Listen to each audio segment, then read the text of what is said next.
Well, welcome back, everybody. Giles Malone for Space Coast Daily here on beautiful Sykes Creek. We're going to be reporting to you the basketball action of December the 8th going forward. And before we do that, though, we would like to welcome and introduce our new associate editor of Space Coast Daily and Maverick Multimedia, Zach Clark, fresh from the University of Nebraska in Omaha, Nebraska. Welcome, Zach. And what do you think of the Space Coast so far? I love it so far. You know, it's a little bit different from compared to Nebraska weather, what we're normally accustomed to. So at this time of the year, it's normally 28 degrees, and right now I'm enjoying 72 degrees and all blue skies right now. So I'm very happy to be a part of the team and looking forward to some great things in the future. Well, great. Zach is you're going to be seeing Zach Clark everywhere across the Space Coast as he brings you video and stories from all of high school sports, college sports with FIT, and a lot more news as well. Zach's going to be a very important member of our team going forward. We'd like to welcome him. Now, moving right into the week of basketball, we do have a couple of special announcements, though, that Steve would like to mention.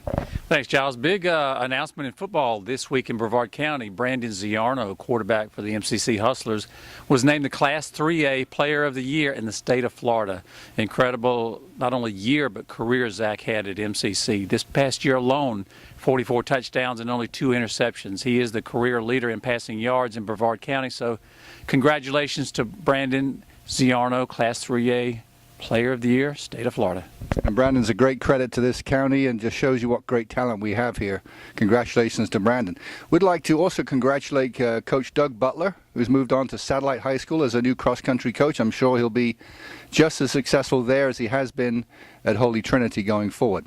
Right into the action now, Steve. We're going to move on to the 2A. And how did it look this week? Class 2A girls, the Brevard Heat once again show that they are going to be a team to be reckoned with. They defeated last year's district champions, Masters Academy out of Vero Beach, by 2 points, 46-44. Hannah Cialanoff and Rachel Frisco leading the way as they have the last 2 or 3 weeks.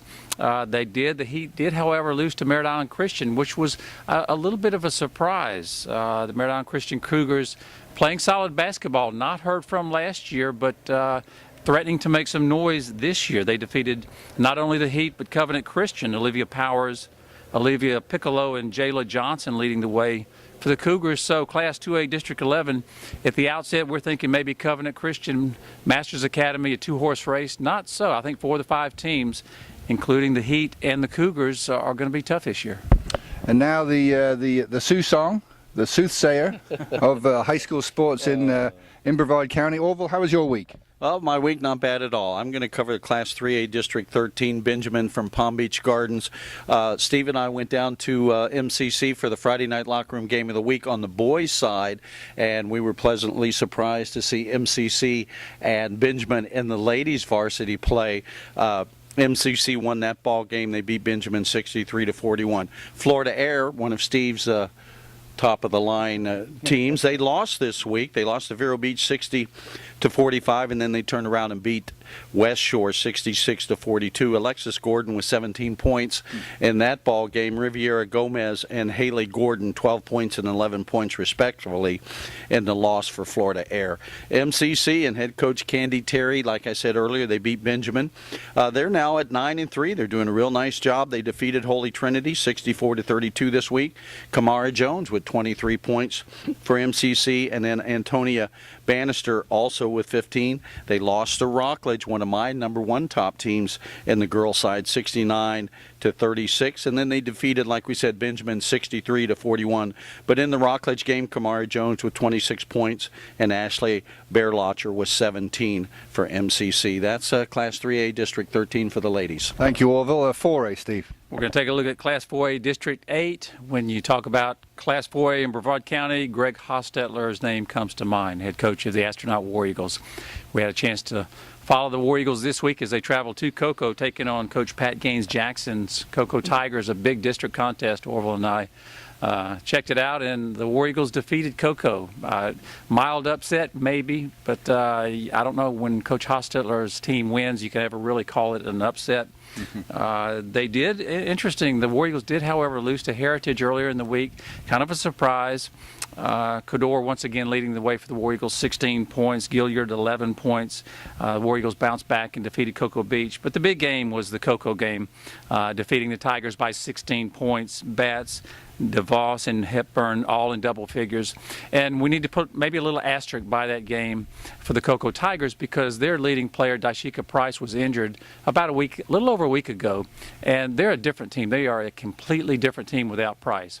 I'm not saying they would have beaten Astronaut with her, but Astronaut won the basketball game by 16. Price averages 17 points a game. It's a huge loss for the Cocoa Tigers. But there are more than two teams in Class 4A District 8. The Cocoa Beach Minutemen, Coach Rayner's squad, took it on the chin 3 times this week. They lost to Titusville, Astronaut, and Cocoa, so no shame in losing to 3 quality opponents. Taylor Knight, big week. LeClaire and Blazer leading the way for the Minutemen in a rough week. They're going to rebound because they're not a bad basketball team. Holy Trinity Tigers coming up short against MCC. We, as Orville said, had a chance to catch the MCC Hustlers, the Lady Hustlers, early in the week. Very tough squad. They beat Holy Trinity handily, 64-32. Mackenzie Bilborn, 10 points. And Natalia Walcott, 8 points for the Tigers. Space Coast, Coach Nick Stewart's team continues to improve throughout the course of the year. We will get our first look live at Space Coast this week as West Shore travels to Space Coast in the Friday night locker room game, game of the week. The Vipers did lose to a good Cocoa team this week, but no shame in that. They're going to do well before the season's over. Come playoff time, it's wide open. Before we get on to the 5A now, I couldn't help noticing Zach Clark. He's got his LSU Tigers band on here. Now, Zach, you're going to have to explain that a little bit because, you know, being from the University of Nebraska, what is all this about? Well, I actually became an LSU fan back in the early 2000s. You know, the College World Series is a real big deal here in Omaha. And Omaha, Nebraska and LSU just have this great bond together because they kind of remind Nebraska fans of themselves. And, you know, they travel real well. They're very passionate about their team. And, you know, it went back to 2001 where Nebraska lost to Colorado and they needed Tennessee to lose to LSU in the SEC championship game. And LSU pulled it off. And that was the reason why Nebraska made the national championship that year, was because LSU beat Tennessee. And so, you know, there was obviously a lot of compliments and a lot of thank yous from Nebraska fans towards LSU. And I've just always jumped on the LSU bandwagon, so to speak. But Nebraska's first. Well, that's not, being an old coon-ass myself, having gone to school in Louisiana, I can relate to that. Anyway, more to come on Zach's stories there about college football, I'm sure. Now, moving on to the 5A. Well, you know, Steve mentioned just a minute ago that one of the teams had won 3 games or won 2 and lost 1 this week. We see a lot of that this last week, a lot of coaches and teams wanting to play a lot of games before the Christmas break. A lot of schools have finals this coming week, so they don't want to do a lot of sports and worry about the players having to take tests. So we're going to see, as we talk about this today, we're going to see some teams that played 3 and 4 games this week. Did it hurt them? We don't know until we look at the scores. But and then some teams, they don't go to Christmas tournaments. They don't do anything between the New Year's and the Christmas time. So this is a big week for basketball because of that. But getting right into Class 5A, we always know we got 2 districts, District 14 and District 15. District 14, Merritt Island, one of those teams that played 4 games this week. Excuse me. And they won 3 and lost 1. They lost to Rockledge 64-24. Again, my number 1 team in my top 5. Taylor Martin with 10 points. Like he's the only one that thinks Rockledge is any good. Yeah. Please, sorry for the interruption. That's all right. What'd your number 1 team do, Steve? We'll talk about Thank that. you very much. I don't need to thank anymore. Caitlin Agana with 18 points for West Shore. Merritt Island lost to West Shore 42-38, and they defeated Bayside 75-42, and they lost to Space Coast 44-40. Burnham with 13 points for Space Coast in that one. The Satellite Scorpions, they lost to O'Galley 67-57. Sadie Gerard with 25 points in that ball game for Satellite. Megan Hagee with 22 points. Samantha Strader with 18 points in that ball game for O'Galley. The last one in District 5A, District 14, Titusville. Head coach Bobby Wynn. They defeated Cocoa Beach 59-51 this week. Aaliyah Davis, Chanel Bailey, 24 points apiece in that ball game. They lost to Rockledge, a very good basketball team in itself, 64-53. Aaliyah Davis, 20 points in the loss. That's District 14. And in District 15, We have the Bayside Bears. They lost 2 this week. They lost to Fort Pierce Central. Boyer with late 11 points in the loss for them, and they lost to Merritt Island 75-42.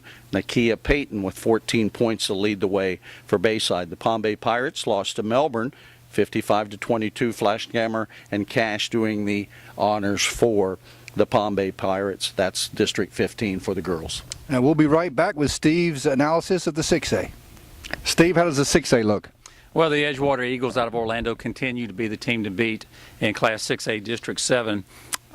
Heritage Panthers, Coach Turry's Panthers, at about a 500, 8-9 on the season. They lost to a pretty good Melbourne team this week, 67-46. Gordon Chung leading the way, scoring for the Panthers. They did, however, defeat Harmony by 1 point, a slim 34-33 win, and also beat a good Astronaut team 42-40.